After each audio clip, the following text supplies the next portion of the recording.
කඩියාගේ උදව්ව. ඔන්න දවසක් කඩියෙක් වතුර තිබහක් ඇවිත් වතුර බොන්න පොකුණකට ගියා. පොකුණ ළඟට ගිහින් කඩියා වතුර බොන්න පටන් ගත්තා. කඩියා වතුර බිබී ඉන්නකොට එක පාරටම හුලඟක් ඇවිත් කඩියා පොකුණ මැදට වැටුණා. ගොඩට එන්න දැඟලුවට කඩියට ගොඩට එන්න බැරි වුණා. අඬා හිටියා. එතකොට පොකුණ ළඟින් පියාඹමින් හිටිය කොකෙක් මේ කඩියව දැක්කා. කඩිරාල් ළඟට පියාඹගෙන ආවා. කොක්කාමි කඩිරාල් ළඟට ඇවිත් මෙහෙම අහනවා. අඬන්ට එපා කඩිරාලේ. මං ඔයාව ගොඩට ගන්නම්කෝ. අනේ කොක්කාමි නිසා තමා මගේ ජීවිතේ බේරුනේ. යාළුවේ ඔයාට බොහෝම ස්තුතියි. මටත් පුළුවන් දවසක මම ඔයාට උදව් කරන්නම්. හරි කඩිරාලේ. මං එහෙනම් ගිහිල්ලා එන්නම්කෝ. එහෙම කියලා කොක්රාල පියඹලා ගියා. ඔහොම කාලයක් ගත වුණා. දවසක් දා කොක්රාල පොකුණක් අයින් ඉන්නකොට දඩයක්කාරයෙක් ඇවිත් කොක්රාල දඩයම් කරන්න කුරුමානං ඇල්ලුවා. දඩයක්කාරයා කුරුමානං අල්ලනවා කඩියා දැක්කා. මේ මගේ යාළුවා කොක්රාල නේද? කොක්රාලට කරදරයක් වෙන්න දෙන්න හොඳ නැහැ. ඉක්මනට ගිහිල්ලා මේ කරදරය නවත්තන්න ඕන.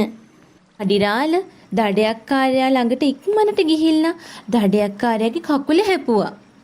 එතකොට දඩයක්කාරයා වේදනාවෙන් කෑ ගැහුවා. ඉලක්කය වැරදුනා. කොක්රාල ජීවිතේ බේරගත්තා. කොක්රාලට හරි සතුටුයි. කොක්රාල කඩිරාලට මෙහෙම කියනවා. අනේ කඩිරාලේ. කඩිරාලට බොහෝම ස්තුතියි. කඩිරාල හින්දා තමයි මගේ ජීවිතේ බේරුනේ. කොක්රාලේ ඔයත් දවසක මගේ ජීවිතේ බේරුවානේ. ඉතින් කොහොමද මං ඔයාට උදව් නොකර ඉන්නේ? හිත හොඳ තාරාවා. එක්තරා කැලෑවක විලක ලස්සන තාරා පැංචෙක් හිටියා. මේ විලේ ඉන්න මාළුවෝ එක්ක තාරා පැංචා හරිම යාළුයි. හැමදාම මාළුවෝ එක්ක සෙල්ලම් කරන්න කතා කරන්න තාරාව විලට එනවා. මේ විලේ ඉන්න මාළුවන්ට කෑමට ලැබුණේ විලේ තියෙන දෙයක් විතරයි. තාරාවට නම් කෑම ගොඩාක් ලැබෙනවා. තාරාව කෑම හොයාගෙන බඩ පුරෝගෙන ඉන්නේ. මාළුවෝ මේ ගැන තාරාවට කීවා. තාරපැංචෝ ඔයාට නම් රස එක ජාතියේ කෑම කන්න ලැබෙනව නේද? ඔව් මාළු යාළුවනේ. මට රස කෑම ලැබෙනවා. අපිට මේ විලේ තියෙන දෙයක් විතරනේ ලැබෙන්නේ කෑමට. දුක් වෙන්න එපා යාළුවනේ. මං ඔයාලට රස කෑම ගෙනල්ලා දෙන්නම්කෝ. එහෙම කියන පහුවෙනිදම තාරා පැංචා කෑම හොයාගෙන ගෙනල්ලා විල ළඟට ගිහින් මාළුවන්ට කතා කළා. යාළුවනේ මං ඔයාලට රසම රස කෑම ගෙනාවා. එන්න කෑම කන්න. මාළු රංචුවට හරිම සතුටුයි. සතුටින් කෑම කෑවා. ඔයාට ගොඩාක් ස්තුතියි තාරපැංචෝ. ඔයා හරිම හොඳ යාළුවෙක්. මේ වගේ කතා බලන්ට නම් අපේ කතන්දර පියස YouTube channel එක subscribe කරගෙනම යන්න. බකමූණු නාදය. ඔන්න එකොමත් එක කාලෙක කැලයක බකමූණෙකුයි බට්ටි කුරුල්ලෙකුයි ජීවත් වුණා. මේ දෙන්නා හරීම යාළුයි. කොහොම එක දවසක් බට්ටිච්චා පියඹලා යනකොට බකමූණා දුකින් ගහක අත්තක් උඩ ඉන්නවා දැක්කා. බට්ටිච්චා මෙහෙම අහනවා. මොකද බකසුහාමි රෑබෝ වීගෙන එන වෙලාවේ දුකින් ඉන්නේ? මට මේ කැලෑවේ ඉන්න එක එපා වෙලා තියෙන්නේ. ඒ නිසා මං යනවා වෙන කැලයකට. ඇයි මොකද බකුසුහාමි? අනේ මගේ කටහඬට කවුරුත් කැමති නෑනේ. ඔක්කොටෝම ඒක අප්පිරියයි. ඒක නිසා මං යනවා වෙන කැලයකට. ටිච්චට දුක හිතුණා. අනේ බකුසු යාලේ. කැලෑවල් මාරු කරන්න ඕනි නෑ. ඔයාගේ කටහඬට මම හරිය කැමතියි. ඕනිම තැනක අපිට කැමති අකමැති අය ඕනි තරම් ඉන්නවා. තැන මාරු කරාට කටහඬ වෙනස් වෙන්නේ නෑනේ. දුක් නොවී සතුටින් අපි මේ කැලේ ඉමු. අපිට ලැබුණු දෙයින් සතුටු වෙමු බකුසු යාලේ. තනුකල පෙත්තා සහ කූඹියා.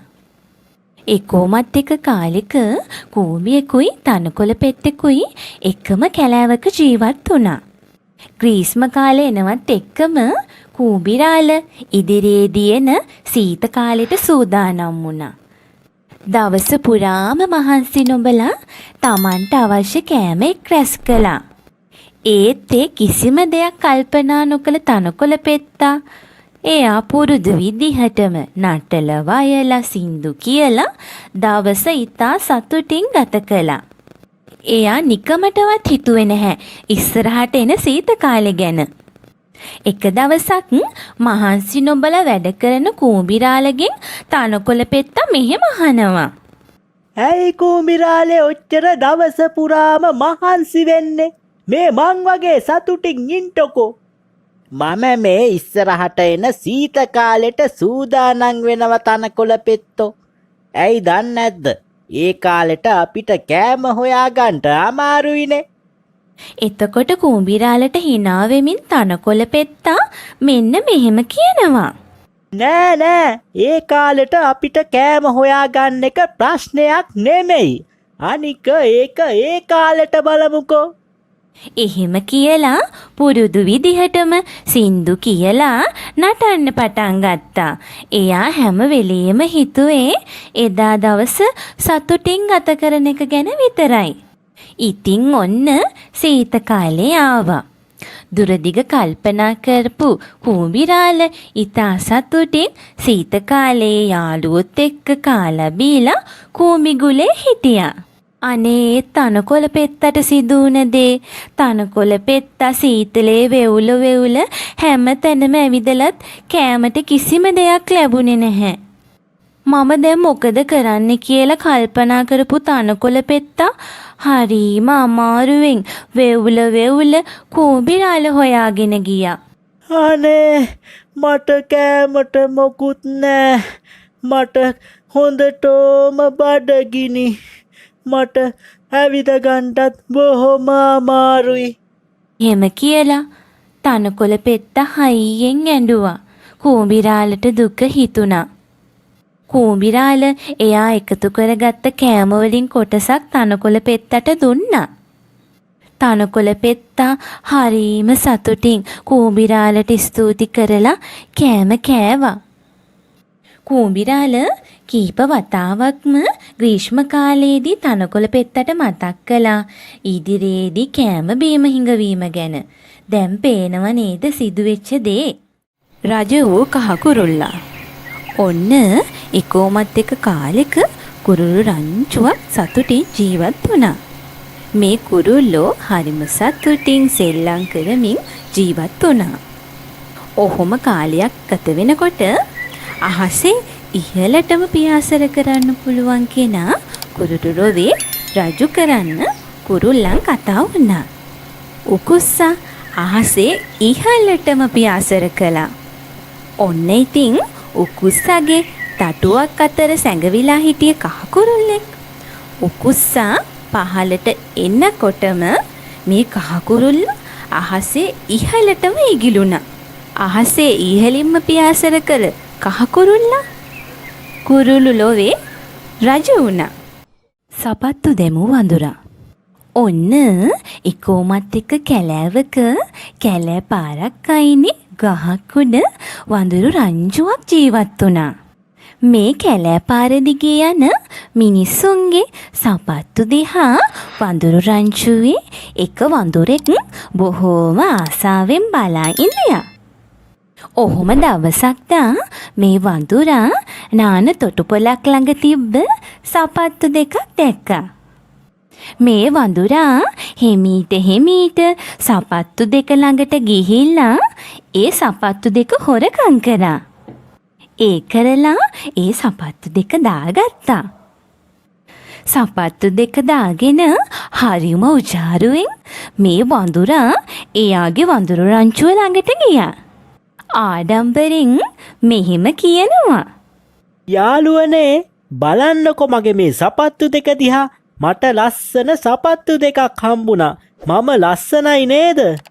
එතකොට වඳුරු යාළුවෝ කියනවා, අනේ වඳුරු යාළුවේ ඔයාට ඌව ගැලපෙන්නේ නෑ. ඔය දෙක අයින් කරලා දාන්න. ඒත් සපත්තු දාගත්ත වඳුරා වඳුරු යාළුවෝ කියන දේ ඇහුවේ නෑ. දිගටම සපත්තු දාගෙන සතුටින් එහෙ මෙහෙ දුවපැන්නා.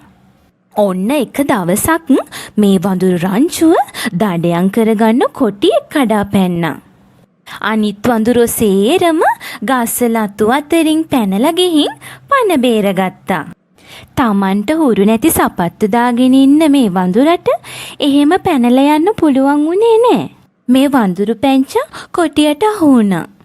තමන්ට නොගැලපෙන දේවල් දාගෙන යාළුවෝ කියන දේවල් ඇහුවේ නැති හින්දා මේ වඳුරගේ ජීවිතේ අකාලේ නැති වුණා. මී පැටියාගේ බොරුව. ඔන්න එකෝමත් එක්ක කාලෙක ඇස් පේන්නේ නැති මී පැටියෙක් මී අම්මත් එක්ක මී කුලක ජීවත් වුණා. මේ මී පැටියාගේ ඇස් ඉපතුණු දා ඉඳන්ම පේන්නේ නැහැ. මොන විදිහකින්වත් ඇස් පෙනීම ඇති කරවන්න බෑ කියලා මේ දොස්තර කීවා. දවසක් මී පැටියා එයාගේ අම්මට කතා කළා. අම්මේ මට දැන් ඇස් පේනවා කියලා මී පැටියා කිව්වා. මී පැටියා බොරුවක් කියනවද කියලා මී අම්මට සැක හිතුණා.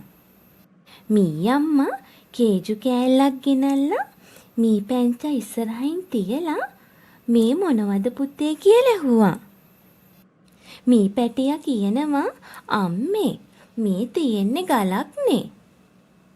මී අම්මට හරිම හිනා. මී අම්මා කියනවා, පුතාගේ ඇස් පෙනීමත් නැති වෙලා තියෙනවා මදිවට. දැන් ඉවල්ලන්නත් බැරි වෙලානේ පුතේ. මී පැංචටත් හරිම හිනා. හිනා වෙලා මී පැංචා කේජු කෑල්ල කන්න පටන් ගත්තා. වඳුරු යාළුවා. එකෝමත් එක කාලෙක ලස්සන වනාන්තරයක් තිබුණා. මේ වනාන්තරේ ලේම් පැංචකුයි වඳුරු රාළ කෙනෙකුයි ජීවත් වුණා. හරිම සතුටින් දුව පැනලා සෙල්ලම් කරමින් මේ ලේම් පැංචයි වඳුරු රාළයි කාලය ගත කළා. ඔහොම කාලයක් ගත වෙනකොට එක දවසක් ලොකු හුළඟක් ඇවිත් ලේම් පැංචගේ ලේම් කූඩුව බිමට වැටුණා. අනේ මේ ලේම් පැංචා අඬ එහෙ මෙහෙ දිව්වා. ගහක අත්තක් උඩට වෙලා අඹ ගෙඩියක් කකා හිටපු වඳුරු පැංචා මේ සිද්ධිය දැක්කා. අඬ එහෙ මෙහෙ දුවන ලේම් පැංචගෙන් වඳුරු හාමි මෙහෙම අහනවා. ලේම් පැංචෝ මොකද ලේම් පැංචෝ මේ අඬන්නේ? අනේ බලන්ටකො වඳුරු හාමි මට උන කරදරේ අපේ කූඩුව බිමට වැටුණා. හා ඕකට අඬන්ට කාරි නෑ. මම කූඩුව ආයෙම හදාගන්න උදව් කරන්නම්. ලේම් පැංචට හරිම සතුටුයි. ලේම් පැංචා වඳුරු පැංචට කියනවා, අනේ වඳුරු හාමි මේ කරපු උදව්වට කොහොම ස්තුති කරන්නද කියලා මට තේරෙන්නේ. වඳුරු හාමිට ගොඩාක් පිං. එහෙම කියලා ලේම් පැංචා සතුටින් ටින් කියලා ලස්සන නැටුමක් නැටුවා. ඒක බලන් හිටපු වඳුරු හාමිටත් ගොඩාක් සතුටුයි. කෑදර මීමැස්සා. එක කාලෙක මී වදයක මීමැසි රංචුවක් ජීවත් වුණා. මේ මීමැසි රංචුව එකටමයි මී පැණි හොයන්න යන්නේ.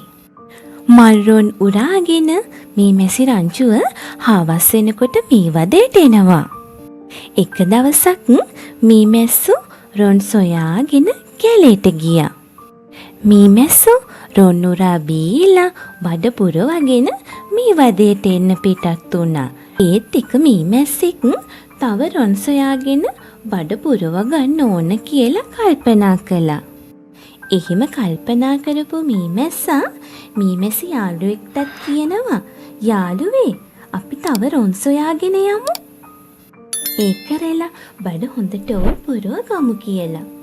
මීමැසි යාළුවා කියනවා, යාළුවේ මගේ නම් බඩ හොඳට පිරිලා හවස් වීගෙනත් එන නිසා අපි ගෙදර යමු. ඒත් මේ කෑදර මීමැස්සා කියනවා, ඔයා ගෙදර යන්න. මම තව රොන් සොයාගෙන හවස් වෙලා ගෙදර එන්නම්.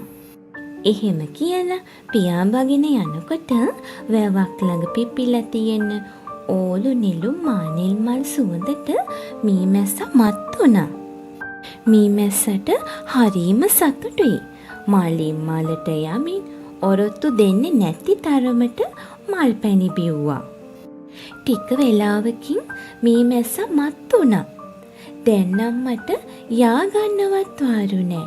ඒ නිසා මේ නෙළුම් මලට වෙලා නිදාගෙන ඉඳලා හවස ගෙදර යනවා කියලා මේ මීමැස්සා කල්පනා කළා. මීමැස්සට හොඳටම නිින්ද ගියා. දන්නේම නැතුව හවස් වීගෙනත් ආවා. හවස් වෙනකොට නෙළුම් මල් පෙති හැකුළුණා. දැන් නම් රැය වීගෙන එන නිසා ගෙදර යන්න වෙන්නේ නැහැ කියලා කෑදර මීමැස්සා හිතුවා. මම දැන් මේ මලට වෙලා හොඳට නිදාගෙන හෙට උදේටත් මල් පැණි බීලා බඩ පුරෝගෙන යනවා කියලා හිතුවා. එහෙම හිතලා ආයෙමත් මල් පැණි බීලා බඩ පුරෝගෙන හොඳටම ගුලි වෙලා මල ඇතුලේ නිදාගත්තා. හොඳට ඕම රෑ වෙනකොට වතුර හොයාගෙන වැවට වල් අලි රංචුවක් ආවා. එක අලියෙක් නෙළුම් මල් මානෙල් මල් කඩාගෙන කන්න පටන් ගත්තා. ඒ මල් අතර තිබුණු එක මලක තමා මේ කෑදර මීමැස්සා නිදාගෙන හිටියේ. අනේ මේ මීමැස්සගේ ජීවිතේ නැති වුණා. රසයට ඕනවට වඩා කෑදර වීම නිසා මීමැස්සා අකාලේ මිය ගියා. අපිත් රසයට ඕනවට වඩා කෑදර නොවි ලද දෙයින් සතුටින් ජීවත් වෙමු. කපුටාගේ අලුත් ඇඳුම. එකෝමත් එක කාලෙක කපුටෙක් කැලෑ ගමක ජීවත් වුණා. මේ කපුටුරාල මොනරු පිල් විදහාගෙන නටනකොට ආසාවෙන් හැමදාම බලාගෙන ඉන්නවා. මොනරෙක් වගේ ලස්සන වෙන්න ඕන කියලා කපුටට හිතුණා. ඉතින් මේ කපුටා මොනරුන්ගෙන් වැටෙන පිහාටු එකතු කරගත්තා. ඔහොම කාලයක් ගිහිල්ලා පිහාටු ගොඩාක් එකතු කරගත්තා. පිහාටු ගොඩක් එකතු වුණාට පස්සේ ඒ පිහාටු සේරම කපුටා එයාගේ ඇඟට තියලා බැඳගත්තා. ඒ විදිහට ලස්සන මොනරු පිහාටු වලින් ඇඳුම හදාගත්ත කපුටා එයාගේ අනිත් කපුටු යාළුවෝ ළඟට ගිහිල්ලා ආඩම්බරෙන් කාකා කියලා කෑ ගැහුවා. කපුටු රංචුව කතා වෙනවා, අපේ හඬින් කතා කළත් මේ නම් අපේ කෙනෙක් නෙවෙයි. එහෙම කතා වුණු අනෙක් කපුටු එකතු වෙලා මේ මොනර ඇඳුම ඇඳගත්ත කපුටට කොටන්න පටන් ගත්තා. කපුටු රාළ කියනවා, අනේ යාළුවේ මම ඔයාලගේ යාළුවා. මට කොටන්න එපා. එපා කීවට කපුටු රංචුව ඇහුවේ නැහැ. කපුටට කොටලා පන්නලා දැම්මා. අපිට ලැබිලා තියෙන දේන් සතුටු වෙන්න ඕන. අපිට නොගැලපෙන දේවල් ජීවිතයට ලං කරගත්තොත් මේ කපුටට උනා වගේ විනාශයක්ම තමා අප වෙත ලං වෙන්නේ. මේ වගේ ලස්සන කතා බලන්න නම් අපිව සබ්ස්ක්‍රයිබ් කරලා බෙල් අයිකන් එක ක්ලික් කරන්න. කපුටා සහ කේජු කෑල්ල. ඔන්න ඉකෝමත් එක දවසක නරියෙක් හොඳටෝම් බඩගිනි වෙලා කෑල්ලෙන් මැදින් ඇවිදගෙන ගියා. එතකොට කේජු කෑල්ලක් කන්න හරිබරි ගැහුණ කපුටෙක් ගහක අත්තක් උඩ ඉන්නව දැක්කා. ඒක දැකපු නරියා කපුටගේ කටේ තිබුණු කේජු කෑල්ල අරගන්නේ කොහොමද කියලා කල්පනා කළා. එහෙම කල්පනා කරපු නරියා මෙහෙම කියනවා. නුඹ නම් මහ කැතම කැත කපුටෙක්. නුඹ තරම් කැත කපුටෙක් මම කවදාවත් දැකලා නැහැ. ලෝකෙම ඉන්න කපුටෝ ඔක්කොම එක්ක තිබ්බත් ඒ කැතම කැත කපුටා නුඹ තමයි කියලා නරියා කපුටට කිව්වා. නරියාගේ මේ කතාවට කපුටට හොඳටම කේන්ති. නුඹ පුදුම නරියෙක්නේ. නුඹ මොකද මට ඔය තරම් අපහාස කරන්නේ? මොකද්ද මම නුඹට කරපු වරද්ද? කපුටා එහෙම ඇහුවා. එතකොටම කපුටගේ කටේ තිබුණු කේජු කෑල්ල බිමට වැටුණා. කේජු කෑල්ල බිමට වැටෙනකොටම නරියා දුවගෙන කේජු කෑල්ල ළඟට ගියා. බිමට වැටුණු කේජු කෑල්ල දිහා කපුටා දුකෙන් බලාගෙන හිටියා. නරියා බොහොම සතුටින් කේජු කෑල්ල කාලා සතුටින් කැලේ පැත්තට යන්න ගියා. ආඩම්බරකාර හාහාමි. ඔන්න ඉකෝමත් එක කාලෙක කැලෑගමක හාහාමි කෙනෙක් හිටියා. මේ හාහාමි හරීම ආඩම්බරයි. එයාගේ හැම වැඩක්ම කළේ තනියම. මේ හාහාමි යාළුවන්ට උදව් කරන්නෙත් නැහැ. කාගෙන්වත් උදව් ගන්නෙත් නැහැ. ඔහොම ඉන්නකොට හාහාමි දවසක් දා බඩගිනි වෙලා කෑම හොයාගෙන කැලේ ඇතුළට ගියා. ඔහුම ටික දුරක් යනකොට හාහාමි ලොකු වලකට ඇදගෙන වැටුණා. වලෙන් ගොඩට එන්න බැරුව දවසක්ම හාහාමි අඬ අඬා හිටියා. ඈතින් යන අලිරංචුවකට කවුරු හරි අඬනවා ඇහුණා. විපරම් කරලා බලනකොට අනේ හාහාමි වලට වැටිලා ඉන්නව දැක්කා. අලිරංචුව දැකපු හාහාමි අලිරංචුවේ ලොකු අලිහාමිට කියනවා අනේ අලිහාමි මාව බේරගන්න. අනේ අලිහාමි මාව ගොඩට ගන්න කියලා හාහාමි හයියෙන් අඬන්න පටන් ගත්තා. අලිහාමිට දුක හිතුණා. අලිහාමි අනිත් අලිරංචුවේ අලියොත් එක්ක එකතු වෙලා හාහාමිව ගොඩට ගත්තා. අලිහාමි හාහාමිට හොඳටම අවවාද කළා. ඊට පස්සේ යාළුවන්ට උදව් කරන්න, යාළුවොත් එක්ක එකට ඉන්න. හැමදාම අපිට මොනියම් හෝ අවස්ථාවක කාගෙන් හෝ උදව්වක් අනිවාර්යෙන් ගන්න සිද්ධ වෙනවා. ඒ නිසා ආඩම්බර නොවි එකමුතුව ජීවත් වෙන්න කියලා හාහාමිට අවවාද කළා. මේ වගේ ලස්සන කතා බලන්න නම් අපිව සබ්ස්ක්‍රයිබ් කරලා බෙල් අයිකන් එක ක්ලික් කරන්න.